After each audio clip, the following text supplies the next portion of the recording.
comment un des compagnons, qui s'appelait Rabi'a ibn Ka'b al-Aslami, qui était un servant du prophète sallallahu alayhi wa sallam à l'époque. Et un jour, le prophète lui a donné une terre, et qu'il avait donné aussi à Abu Bakr, radhiyallahu anhu. Et sur cette terre, à un moment, lui-même le dit, il dit, et à un moment, ad-dunya, ce bas monde, a pris un petit peu le dessus à un certain moment sur nos cœurs.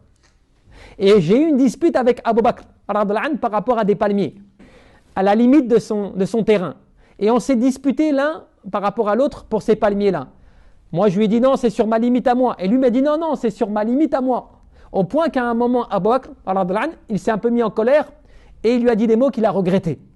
Qu'est-ce que lui dit Abu Bakr quand il a dit ces mots-là? Il lui dit, écoute, répète-moi la même chose. Dis-moi la même chose. Et l'homme lui dit, Rabi'a radhiyallahu anhu, il dit non, moi je ne te le dirai pas. Il fait, dis-le-moi, sinon je vais aller voir Rasulullah sallallahu alayhi wa sallam pour lui dire ce qui se passe. C'est-à-dire que Abu Bakr lui dit des mots qu'il regrette. Après, il demande à ce que justice lui soit faite par le fait qu'il faut qu'il demande à ce compagnon, répète-moi la même chose que je viens de te dire. L'air de dire, comme cela, on va être quitte. L'homme, il refuse de répéter les mots que Abu Bakr radhiyallahu anhu lui avait portés. Et bien avec cela, Abu Bakr, il ne se dit pas, bah écoute, tant pis pour toi. Qu'est-ce qu'il fait? Il fait non, je vais aller voir le prophète pour lui raconter mon histoire. C'est-à-dire le fait que moi, que je t'aurais dit des mots méchants, que je t'ai demandé de me les répéter, que tu as refusé. Et donc Abu Bakr radhiyallahu anhu, il est parti jusqu'au prophète. Et Rabi'a radhiyallahu anhu, il est parti aussi, il l'a suivi. Et à un moment, il rencontre sa tribu. Tu sais, Rabi'a, il rencontre sa tribu qui était les Banu Yani Aslam. Et ils lui disent, on a entendu qu'Abu Bakr radhiyallahu anhu, il se serait disputé avec toi et il est parti voir le prophète. Et lui, il s'étonne, il dit, est-ce que vous le connaissez, Abu Bakr? Et eux, ils disent, bien sûr, c'est le deuxième de l'islam, c'est-à-dire c'est celui qui vient, qui est le meilleur des croyants, celui qui était le deuxième dans la grotte. Bref, ils lui font toutes les éloges. Ils font, mais prends garde que si il va voir le prophète et que le prophète se courrouce, se mette en colère à cause de cette histoire, que cette colère ne te retombe pas dessus. Par le fait que, parce qu'Abu Bakr était très aimé. Et donc lui-même va là-bas. Et le prophète voit de loin Abu Bakr qui arrive. Et bien sûr, il voit sur son visage parce qu'il le connaissait, c'était un ami proche, c'était quelqu'un avec qui il était constamment. Donc il voyait en lui que, Abu Bakr avait un problème. Et il voit Rabi'a radhiyallahu anhu. Et donc il s'explique rapidement. Et le prophète dit à Rabi'a, qu'est-ce qui s'est passé alors vraiment entre vous? Et donc il lui raconte l'histoire. Abu Bakr m'a dit ceci, suite à cela. Et donc il m'a demandé à ce que je lui répète les mêmes mots qu'il m'a répété à moi, qu'il m'a dit à moi, pour que cela soit équitable. Et j'ai refusé.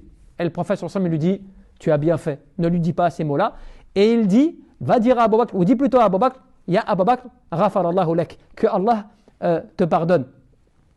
Et on dit que Abu Bakr s'est retourné pour repartir à l'entente de ces mots, bien sûr, qu'il a accepté.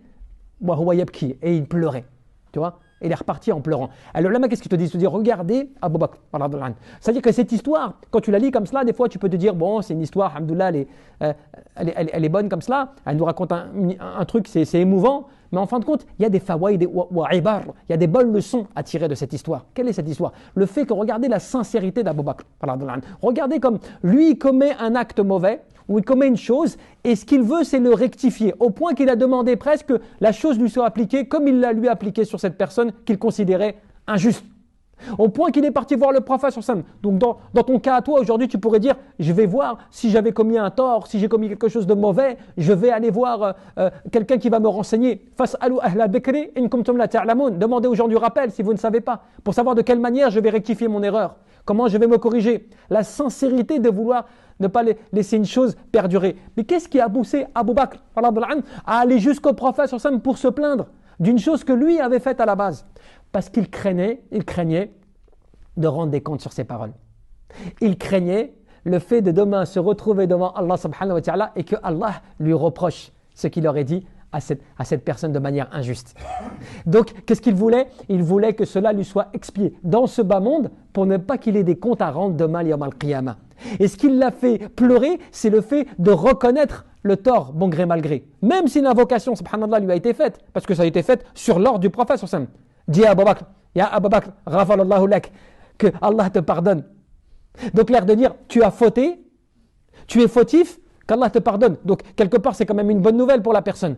Eh bien, Abu Bakr repart en pleurant. La sincérité, tu vois, la conviction, la crainte du fait que quand tu commets des torts, eh bien cette histoire, Dis-toi, comment je suis moi par rapport à cela? Quand moi je vois des fois le tort que je commets, quand moi des fois je vois les injustices que je commets, quand moi des fois je vois comment je me déborde, tu vois, et jamais je rectifie.